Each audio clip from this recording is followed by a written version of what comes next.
तो जैसे ही मौसम थोड़ा सा भी तब्दील होता है और खुश्क हवाएं चलती हैं या फिर सर्दियों की हल्की हल्की आमद महसूस होती है, तो फिर सर्दियों की सौगात भी वो अपने साथ ही ले आती है।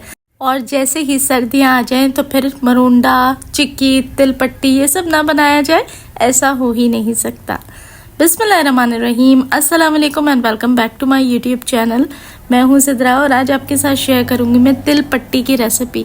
भाई ये सिर्फ और सिर्फ 5 मिनट में बनके तैयार हो जाती है और सिर्फ 2 ही चीज़ों के साथ बनके तैयार हो जाती है, लेकिन इतने मज़े की भुरभुरी और एकदम खस्ता बनके तैयार होती है कि आप सीज़न के जो पठान भाई होते हैं ना, उनसे ख़रीदना ही छोड़ देंगे, क्योंकि घर पे बहुत ही आसानी के साथ तैयार हो जाती है। चलें जी, क्या क्या स्टेप्स फॉलो करने होते हैं। थोड़ी सी रेसिपी हल्की सी ट्रिकी है बट आसान बहुत है। अगर समझ के करेंगे तो इंशाल्लाह परफेक्ट तिल पट्टी बना के तैयार करेंगे। चलें जी, इसके लिए हमें क्या करना है कि चकले बेलन का अगर इस्तेमाल कर रहे हैं या फिर मेरी तरह कोई कटिंग बोर्ड या फिर किसी पतीली का ढक्कन ले लीजिए और साथ में बेलन, दोनों ही चीज़ों को आपने घी की मदद से अच्छे से ग्रीस करना है और ये स्टेप आपने पहले ही करके साइड पे रख देना है। ये बिल्कुल ऐसा है जैसे हम केक बनाने से पहले केक का जो टिन होता है या मोल्ड होता है उसे ग्रीस करके तैयार करके रख देते हैं ना, ये बिल्कुल आपने वैसा ही करना है, क्योंकि आखिर में हमारे पास इतना टाइम नहीं होता कि उस वक्त हम खड़े होके इसको घी लगा के रेडी करें। तो बस आपने घी अच्छे से लगाना है और उठा के इसे एक तरफ रख दें। अब दूसरी तरफ मैंने यहाँ ले लिया है 3/4 कप के जितना तिल। सफ़ेद तिलों का इस्तेमाल करेंगे और बिल्कुल हल्की आंच पे आपने सिर्फ और सिर्फ 1 से 1.5 मिनट इसे हल्का सा रोस्ट कर लेना है। अच्छा, तिल जो है ना वो ब्राउन नहीं होना चाहिए, हल्की सी बस तिल में से खुशबू आ जाए ना, तो फिर इतना ही आपने इसको भूनना है। बहुत ज़्यादा भून के ब्राउन नहीं कर देना, ये एकदम से काले पड़ जाते हैं, इसलिए इस चीज़ की आपने एहतियात करनी है।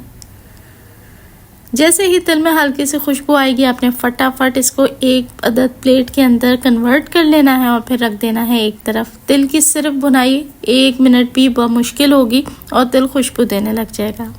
अब तिलों को रखते हैं एक तरफ और यहाँ आपने गौर से पूरा स्टेप अच्छे से समझना है। मैंने यहाँ पर ली है चीनी है आधा कप, और आधा कप चीनी को आपने बिल्कुल हल्की आंच के ऊपर कैरेमलाइज करना है। अब इस स्टेज पे ना ही इसके अंदर कोई नींबू का रस जाएगा और ना ही पानी ऐड करना है। सिंपली आंच को धीमा रखें और चीनी को आपने पिघलने का इंतज़ार करना है। अच्छा, आप इसको गुड़ के साथ भी बना सकते हैं। बहुत सारे लोग जो है ना वो सर्दियों में गुड़ से बहुत मज़े की चीज़ें बनाते हैं, तो गुड़ से भी आप इसको इसी तरीके से तैयार कर सकते हैं। अच्छा, चीनी को आपने साथ साथ हिलाते रहना है। ख़ास तौर पे जब ये पिघलना शुरू हो जाए ना, तो आपने इस बात का बहुत ध्यान रखना है, क्योंकि क्या होता है कि नीचे से चीनी जो है वो जलना शुरू हो जाती है और ऊपर से बिल्कुल ऐसी खड़ी खड़ी रहती है या गोल्डन हल्की सी रहती है। तो इससे फिर क्या होता है कि कड़वाहट का जायका इसके अंदर आ जाएगा। तो बस इस बात का आपने बहुत अच्छे से ख्याल रखना है कि चीनी को आपने बराबर चलाना है। आहिस्ता आहिस्ता आप देखेंगे कि चीनी इस तरीके से छोटी छोटी बॉल्स में कन्वर्ट होगी और फिर ये हल्का हल्का सा मेल्ट होना शुरू हो जाएगी। बस उस टाइम भी आपने चम्मच चलाना नहीं रोकना, ताकि कहीं से भी चीनी लगे नहीं। एक बराबर गोल्डन हो जाए और सारे के सारे दाने इसके अच्छे से मेल्ट हो जाए। मतलब कि चीनी को हमने बहुत ही खूबसूरत तरीके से कैरेमलाइज करना है।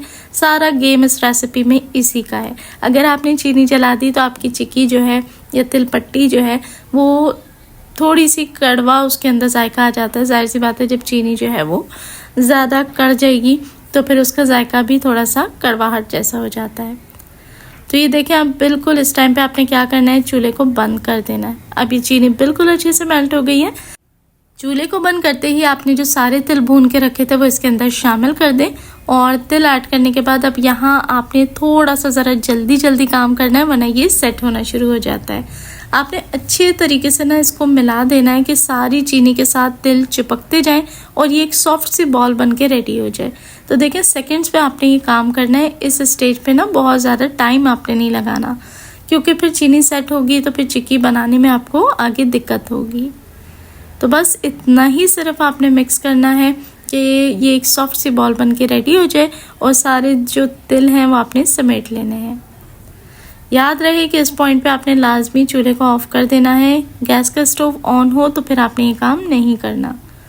अब फटाफट से एक साथ समेटने के बाद आपने जो ग्रीस किया हुआ चकला बेलन, कोई ट्रे या फिर कोई भी कटिंग बोर्ड आपके पास मौजूद है जिसको आपने शुरू में ग्रीस किया था, उसके ऊपर ये बॉल आपने ट्रांसफ़र करनी है और सारा जो छुरी की मदद से आपने इधर उधर लगा हुआ है ना, उसको समेट के ज़रा इकट्ठा कर लेना है। ये काम आपने लाजमी करना है और ज़रा थोड़ा जल्दी से करना है, वरना ये सेट होना शुरू हो जाती है।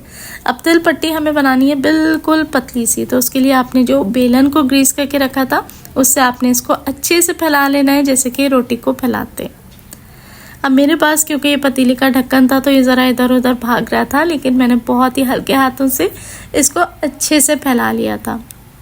अगर ये काम आप चकले बेलन पे करेंगे तो ज़ाहिर है वो इधर उधर नहीं भागेगा और आप ज़्यादा अच्छे से इसे शेप कर सकेंगे।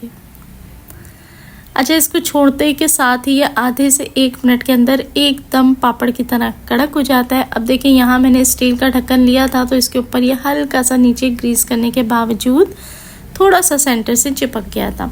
अब यही चीज़ अगर आप कटिंग बोर्ड के ऊपर या चकले बेलन पे करेंगे या फिर किसी नॉन स्टिक टाइप की बेस रखेंगे तो उसके ऊपर ये ज़रा सा भी नहीं चिपकेगा और फ़ौरन से छुरी की मदद से हल्का सा भी कुचलने से पूरा पापड़ एक साथ आ जाएगा। तो वैसे भी बाद में तोड़ना ही था, मैंने इसको इसी तरीके से छोटी छोटी टुकड़ियों में करके एक बॉक्स में करके रख दिया है। घर में बच्चे खाते हैं, बड़े खाते हैं। नहायत ही आसान, बेहद सिंपल और मज़ेदार सी तिल पट्टी तैयार है। अच्छा, अगर आप इसको स्क्वायर पीसेस में काटना चाहते हैं ना, तो पहले की तरह आपने क्या करना है कि इसके ऊपर गीले में ही निशान लगा देने हैं छुरी से। तो ज़रूर ट्राई करें कड़क सी खस्ता तिल पट्टी, तिल चिक्की। रेसिपी कैसी लगी एक प्यारा सा कमेंट करके ज़रूर बताएं। चैनल पे नए हैं तो सब्सक्राइब ज़रूर करें, वीडियो को करें लाइक शेयर। देखने वाले सभी लोगों का बेहद शुक्रिया।